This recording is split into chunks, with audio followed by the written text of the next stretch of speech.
What if one day you woke up and saw the brightest stars in the sky disappearing one by one? What would you do?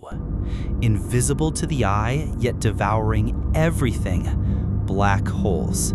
They are the most dangerous gateways of the universe, perfect traps that even swallow light itself.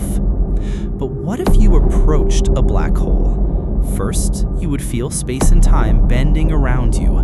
Minutes for you would turn into years for an outside observer. While you were being pulled inside, the rest of the universe would continue at a completely different pace.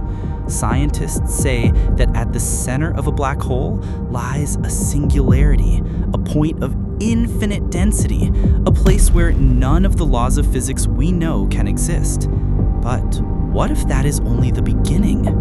Some theories suggest that black holes could actually be bridges to other universes, meaning that everything swallowed inside might be reborn somewhere else entirely.